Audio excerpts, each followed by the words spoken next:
안녕하십니까, 박종현 변호사입니다. 내가 누군가한테 폭행을 당했다. 폭행을 당했는데 때린 사람이 안 때렸다고 해요. 나는 분명히 맞았는데 재판을 하는데도 불구하고 가해자는 안 때렸다라고 하면 이 재판이 결국 어떻게 흘러가겠습니까? 증거가 있어야 되지 않겠습니까? 근데 피해자와 가해자 말이 다르면 아무래도 중립적인 제3자, 대표적인 게 이제 그 현장을 목격한 사람이죠. 이들이 싸우고 있는 장면을 지나가다 구경을 했거나 목격을 했다, 내지는 사진으로 찍었다, 카메라로 촬영했다. 그럼 굉장히 중요한 가치가 있습니다. 자, 이럴 때 이제 법원에서 사용하는 게 증인 소환에 대한 문제예요. 오늘은 증인 소환에 대한 얘기를 좀 한번 해보려고 하는데, 자, 앞에서 말씀드린 것처럼 양쪽 당사자의 말이 다 달라서 누구의 말을 들어야 될지 모르겠다 싶으면 법원은 증인을 소환합니다. 문제는 이제 이 소환당하는 증인은 법원으로부터 등기를 받게 돼요. 자, 법원으로 나오세요. 몇 월 며칠까지. 안 나오면 과태료 처분합니다. 자, 그런데 증인 어때요? 거짓말하게 되면은 처벌을 받게 되죠. 위증죄로 처벌받습니다. 그리고 위증죄는 굉장히 무거워요. 벌금 수준에서 끝나는 것도 아니고. 이렇게 되다 보니까 증인 입장에서는 아니, 내 일도 아닌데 내가 왜 직장도 하루 쉬고 법원에 나가야 되는 건지 의문이 들 수 있습니다. 그리고 다른 사람 일에 내가 개입한다는 게 혹시 저 사람한테 미움을 사지 않을까, 또 보복범죄를 당하지 않을까 하는 걱정들도 충분히 될 수 있고요. 그런데 증인이라고 하는 거를 다르게 한번 생각해 볼 필요가 있는 것 같아요.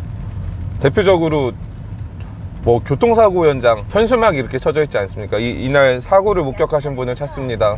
사례도 할게요. 이런 현수막을 많이 붙이는데 그 현수막을 붙이는 사람들 심정을 한번 생각해 보시면, 내가 그날 현장을 목격했고 나의 진술이, 내가 하는 말들이, 그날 내가 봤던 것들이 이 사건을 해결하는 데 있어서 큰 도움이 된다고 하면, 증인으로 내가 법원에 출석하는 것이 부담스럽다고 하더라도 이 부분은 입장이 바뀌면은 상당히 좀 쉽게 와닿는데, 내가 억울한 일을 당했어. 분명히 그날 주변에 많은 사람들이 있었어요. 근데 아무도 안 도와줘. 모른다고만 해요. 그런 답답한 일이 세상에 어디 있겠습니까? 증인으로 법원에 나가는 건 굉장히 어려운 일입니다. 저도 형사재판 같은 경우에는 걱정이 들고 하거든요. 내가 좀 말 한마디 잘못해가지고 우리 피고인이 처벌을 받지 않을까, 굉장히 조심스럽습니다. 그러면 일반 분들 입장에서는 더 그러겠죠. 거기다가 내가 거짓말을 하면 처벌을 받는다, 이런 전제로 가기 때문에 어려움이 충분히 있을 수 있어요. 그래도 그 입장을 좀 바꿔 생각했을 때는 조금만 생각을 달리 하신다고 하면 증인으로 출석하는 것에 대한 부담감을 좀 덜을 수 있지 않을까 싶습니다. 제가 왜 이 얘기를 하냐면, 어제 이제 제가 형사재판 증인신문이 있었습니다. 근데 양쪽 당사자 말이 너무 달라요.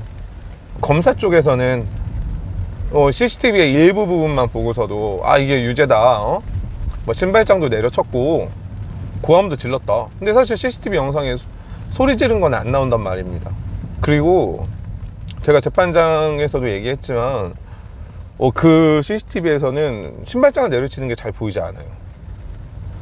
피해자들 진술에 의존할 뿐이죠. 피해자들은 그런데 가해자라고 할 수 있는 피고인에게 악감정이 있는 상태입니다. 또 이전에도 이미 이 가해자 부모들로 인해 가지고 이 피해자들 자기네들이 잘못해놓고서도 나쁜 감정이 계속 있었던 거예요. 그러니까 이번 기회에 고소를 하자, 이런 상황으로 갔던 것 같은데, 저희 피고인 쪽에서 신청한 증인 중 한 분이 어제 안 나왔습니다. 안 나온 이유는 아이들 때문에 못 나온다고 하는데, 증인신문 하는데 30분밖에 안 걸립니다. 이 법원 입장에서는 억울한 사람이 나오지 않도록 공정한 판단을 하기 위해서 매우 중요한 거예요, 증인신문제도. 그럼에도 불구하고 법원에 출석을 하지 않는다, 판사가 출석하라고 해도 나오지 않고, 어제 이분은 과태료 200만 원 처분을 받았습니다. 다음 달에도 나오지 않는다고 하면은 그때는 과태료 처분이 더 늘어나겠죠.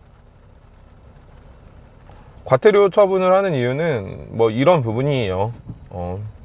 가해자들 입장도 중요하지만 그거보다 더 중요한 건 아까 말씀드린 것처럼 억울한 재판이 없도록 하기 위함입니다. 무조건 다 무죄라고 한다면 피해자들 상황에서는 답답한 상황이 올 수도 있고, 그런다고 해서 피해자 말만 듣고 넌 가해자, 넌 다 무조건 유죄야 라고 하면 가해자들 입장에서 상당히 억울하지 않겠어요. 그래서 이제 중립적인 제3자를 불러서 그 사람 얘기를 좀 들어보는 겁니다. 증인이라고 하는 게 이제 뭐 형사재판뿐만 아니라 민사재판에서도 굉장히 중요한 의미가 있습니다. 증인소환장을 갑자기 받으셨다고 하더라도 너무 부담감을 갖지 마세요. 그리고 증인소환장은 뭐 갑자기 날라오지 않아요. 뭐 사건 초기에 진술서를 써줬다거나 목격자로 경찰에 뭐 진술을 했다거나 그러면 적극적으로 좀 해주세요. 이거 억울한 사람이 없도록. 법원에서는 뭐 증인에 대한 보복이나 이런 부분에 대해서는 굉장히 보호를 하고 있고, 혹시라도 보복범죄가 발생하게 되면 가해자는 굉장히 엄중한 처벌을 받게 됩니다. 이 엄중한 처벌은 가해자들이 너무 잘 알고 있어요. 이걸 잘못했을 때 본인이 받아야 되는 불이익에 대해서. 그래서 실제로 뭐 증에 대한 보복이 이루어지지 않습니다. 물론 심리적인 부담감이 굉장히 커요. 그 부분을 이해 못하는 건 아닌데, 증인소환장을 받은 사람들이 느끼는 심리적인 불안감 이런 부분들이 굉장히 많이 와닿더라고요. 저한테도 많이들 얘기하셔서. 애당초 좀 억울한 상황이 없으면 좋겠지만, 또 재판이라고 하는 게 또 어떤 겁니까? 증거가 가장 중요시되고, 근데 모든 사건에는 증거가 다 충분하지가 않아요.